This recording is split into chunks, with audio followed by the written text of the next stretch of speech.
So this is my review of the game Gone Home. So you know how when you were a kid and you would walk into your house and your house was dark and you'd be scared, or the lights would flicker, or the thunderstorm was rattling your whole house? Well, that's basically the game Gone Home. So the game Gone Home is one where you have to explore the whole house to really find out what you're even supposed to do, what the goal of the game is, or how you're supposed to operate. There's no other characters that we see physically in the game, and it's kind of a treasure hunt. But instead of finding actual treasure going through the house, you find notes, and you have to read messages that are left all over the house. The setting of these messages, what the messages say, context in which they are found, all of these things were paid very close attention to.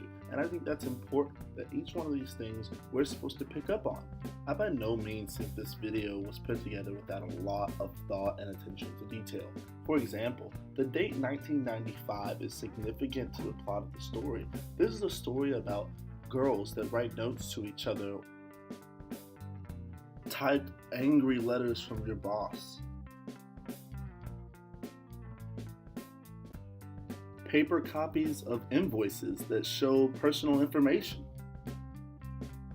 This not only shows more information that's personal to the family, but also relates to the audience. I remember watching VCR tapes.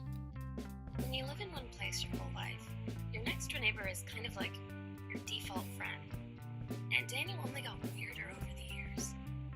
The honesty that we get from these personal memos are really one of the better parts of the game. I really think that whoever recorded them really does a great job of fluctuating their voice and getting the tone just right to make you feel very personally connected. The creators of Gone Home are great at making you feel a personal connection to your own life, to your own house. Who can't relate to books being disorganized, cups sitting out on desks, and younger siblings making a mess of things? I think one of the challenges of this game is to force yourself to invade the privacy of the characters in the game that you've grown a personal attachment to. Unlike other video games where you're just blowing things up or searching for keys, in this game you're forced to decode messages and really get into being a member of this family and not just a player of a game. This game does a great job of making you believe that this is about real people and real lives.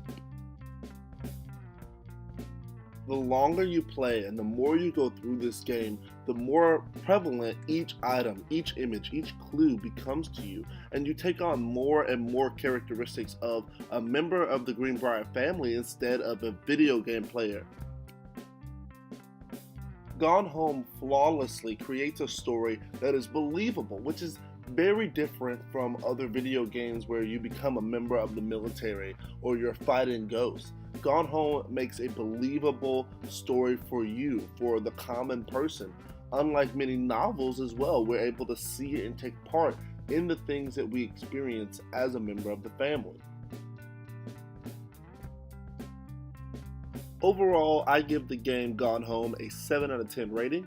The game did a fantastic job of forcing the player to really experience the game in the life of an average person who is going through tons of family changes.